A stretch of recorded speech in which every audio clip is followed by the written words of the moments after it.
এখন দিয়ে দেবো 100 গ্রাম টক দই।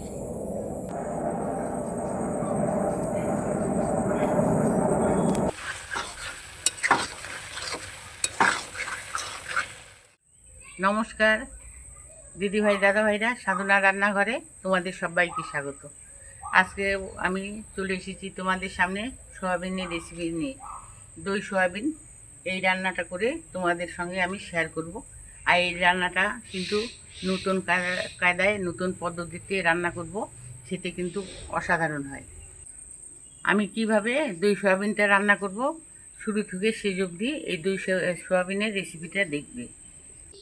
দই সয়াবিন রান্না করার জন্য এখানে আমি বড় বাটির 1 বাটি সয়াবিন নিয়েছি। আর মাঝারি সাইজের 3টে আলু কেটে নিয়েছি আর পরিষ্কার করে ধুয়ে নিয়ে এসেছি। এখন আলু আর সয়াবিন একসঙ্গে আমি 10 মিনিট সময় নিয়ে সিদ্ধ করে নেব। গ্যাস জ্বালিয়ে নেব, কড়াই বসিয়ে দেব।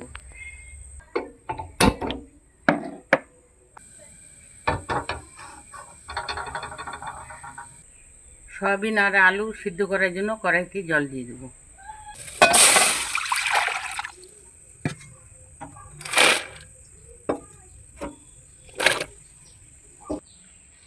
সামান্য একটু নুন দিয়ে দেবো।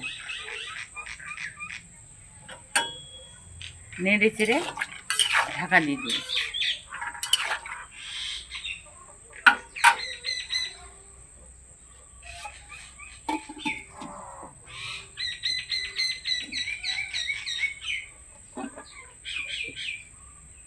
দিদিভাই দাদাভাইরা 10 মিনিট সময় নিয়ে আলু সয়াবিন সিদ্ধ করে নিলাম। এখন ঢাকাটাকে তুলে নেব।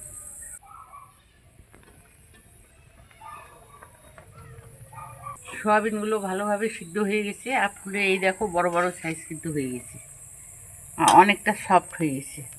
এখন হাতা দিয়ে এগুলোকে আমি তুলে নেব। আগে গ্যাসের জালটাকে অফ করে দিচ্ছি।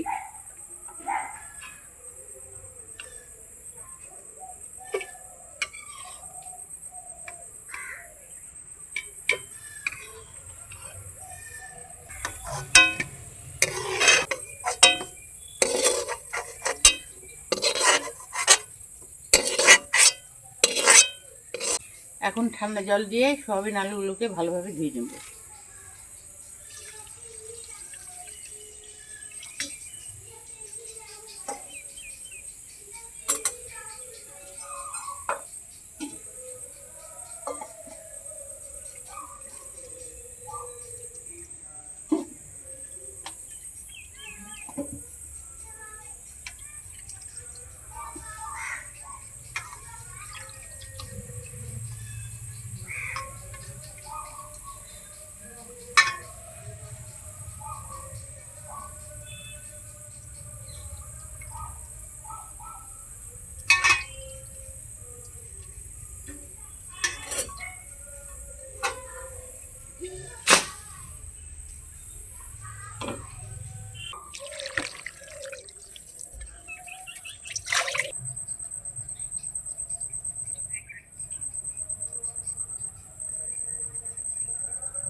দিদিভাই দাদাভাইরা আলু সয়াবিন ভালোভাবে ধুয়ে নিলাম। এখন আমি ম্যারিনেট করে নেব। আলু আর সয়াবিনটাকে ম্যারিনেট করার জন্য আমি দিয়ে দেবো 1 চামচ জিরের গুঁড়ো, 1 চামচ ধনে গুঁড়ো, 1 চামচ কাশ্মীরি লাল লঙ্কার গুঁড়ো, 1 চামচ ঝাল লঙ্কার গুঁড়ো, বড় চামচের 1 চামচ হলুদ গুঁড়ো। এখন দিয়ে দেবো 100 গ্রাম টক দই।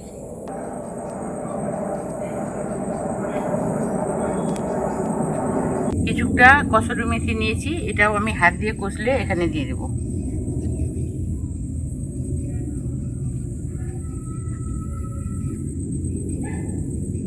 কিছুটা পরিমাণে নুন দিয়ে দেবো।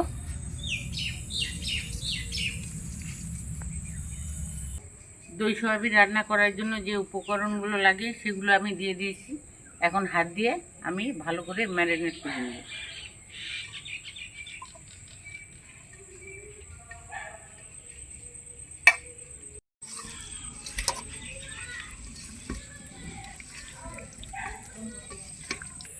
আলু সোয়াবিন আমি ভালোভাবে ম্যারিনেট করে নিলাম। এখন 10 মিনিট সময় নিয়ে ঢাকা দিয়ে রেস্টে রেখে দেবো।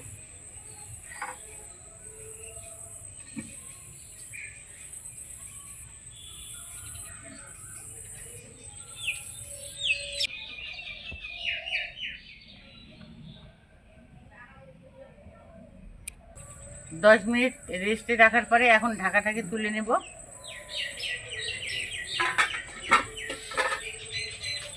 আর সয়াবিনগুলো এই দেখো অনেকটা কিন্তু মোলায়েম হয়ে গেছে, আর ফুলেও কিন্তু ডবল হয়ে গেছে। এখন গ্যাস জ্বালিয়ে নেব, কড়াই বসিয়ে দেবো।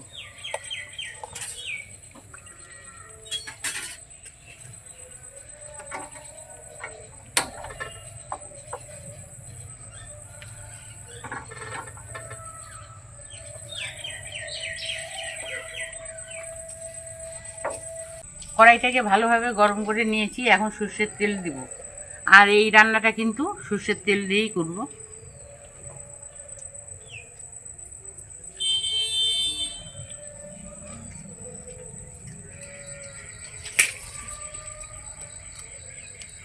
ফোড়নে দিয়ে দিচ্ছি আমি একটা দালচিনি, দুটো লবঙ্গ, দুটো এলাচ, একটা জয়ত্রী। একটু নেড়ে চেড়ে নেব। দিয়ে দিব পেঁয়াজ কুচি। এখানে দুটো বড় সাইজের পেঁয়াজ কুচিয়ে নিয়েছি, আগে থেকে এটা দিয়ে দিচ্ছি।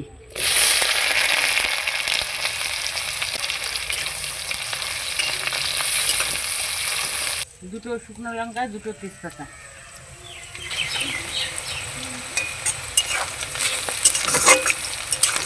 পেঁয়াজটাকে একটু লাল লাল করে ভেজে নেব। পেঁয়াজটাকে আমি ফোড়নের সঙ্গে কিছুটা লাল লাল করে ভেজে নিলাম। এখন বাটা মশলা এখানে দিয়ে দেবো। রসুন বাটা, আদা বাটা একসঙ্গে আমি দিয়ে দিচ্ছি।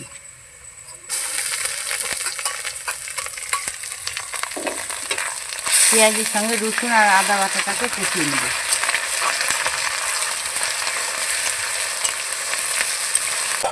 পেঁয়াজের সঙ্গে আদা রসুনের বাটাটা ভালোভাবে কষিয়ে নিলাম। এখন ম্যারিনেট করা আলু আর সয়াবিন কড়াইতে ঢেলে দেব।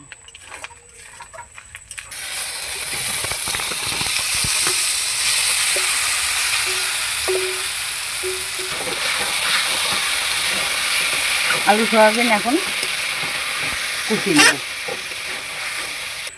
মশলা ধোয়া গামলার জলটা অল্প দিয়ে দিব।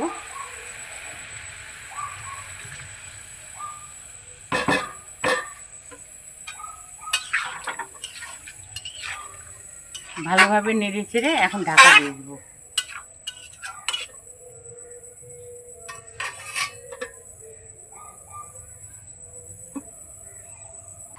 2-4 মিনিট পর ঢাকাটাকে তুলে নেব।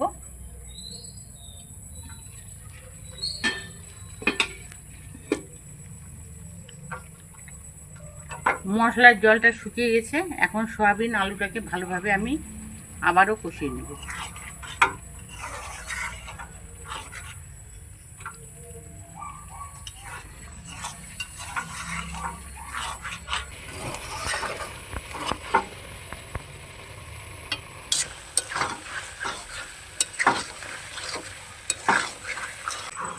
দিদিভাই দাদাভাইরা, আলু সোয়াবিনটাকে আমি ভালোভাবে কষিয়ে নিলাম। এখন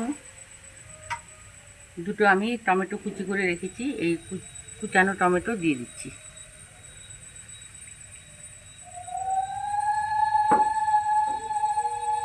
এক চামচের মতো আমি চিনি নিয়েছি। সয়াবিনে কিন্তু একটু চিনি ব্যবহার করতেই হয়, তাহলে কিন্তু সয়াবিনটা খেতে দারুণ লাগে। 1 চামচ আমি চিনি দিয়ে দেবো।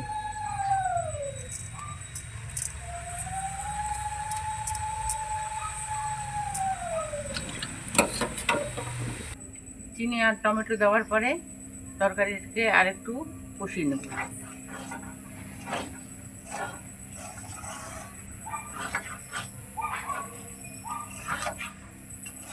তরকারিটাকে আমি ভালোভাবে কষিয়ে নিলাম। এখানে এখন গরম জল আমি দিয়ে দেব।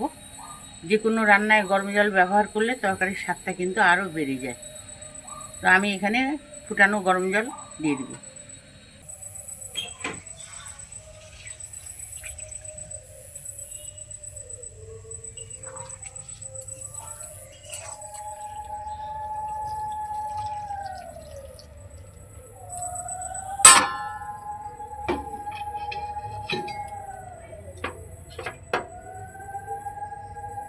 জল দেওয়ার পরে তরকারিটা ভালোভাবে নেড়ে চেড়ে দেব। আর সেদ্ধ হওয়ার সময় আমি নুন ব্যবহার করেছি, ম্যারিনেট করার সময় নুন ব্যবহার করেছি। এখন ঝোলের জন্য সামান্য পরিমাণে একটু লবণ ব্যবহার করব, বা এই সময় তোমরা লবণটাকে চেক করে নিতে পারো।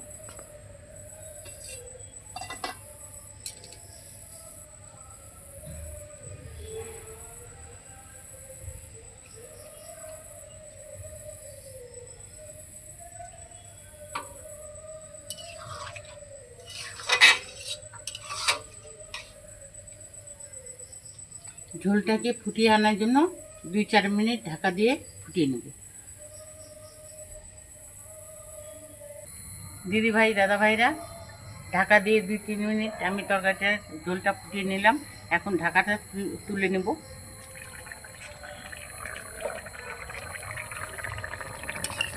তরকারিটা প্রায় হওয়ার দিকে, এই সময় তোমরা ধনেপাতা কুচি দিতে পারো।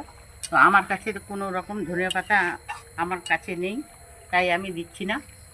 গরম মশলা ছড়িয়ে দেবো আর গ্যাসের জালটাকে এখন অফ করে দেবো।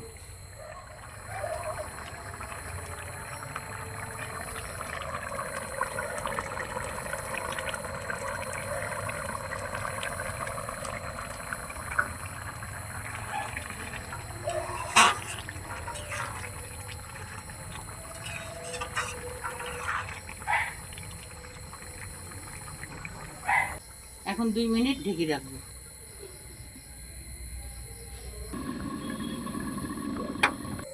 2 মিনিট পর ঢাকাটাকে তুলে নেব।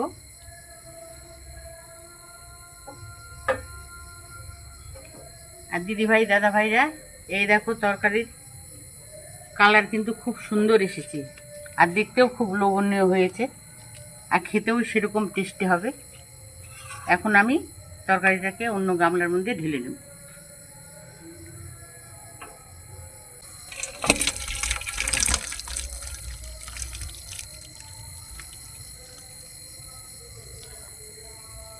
দিদি ভাই দাদা ভাইরা, দই সয়াবিনের রান্নাটা আমি কমপ্লিট করে ফেললাম। একবার হলেও তোমরা এইভাবে দই সয়াবিন রান্না করে খাবে, আশা করি খুবই ভালো লাগবে। তো আজকে আমার দই সয়াবিনের রান্নাটা দেখে তোমাদের কেমন লেগেছে? ভালো লাগলে অবশ্যই লাইক করবে, একে অপরের সঙ্গে বেশি বেশি করে শেয়ার করবে, আর কমেন্টে জানাবে। আর যে সকল দিদিভাই দাদা ভাইরা আছো এখনও সাবস্ক্রাইব করনি, সাবস্ক্রাইব করে আমার পাশে থাকবে, আমাকে সহযোগিতা করবে। আজকের জন্য রান্নাটা এখানেই শেষ করে দিচ্ছি। তোমরা ভালো থেকো, সুস্থ থেকো। পরের দিন ফিরে আসবো অন্য রান্না নিয়ে। আজকের জন্য টাটা।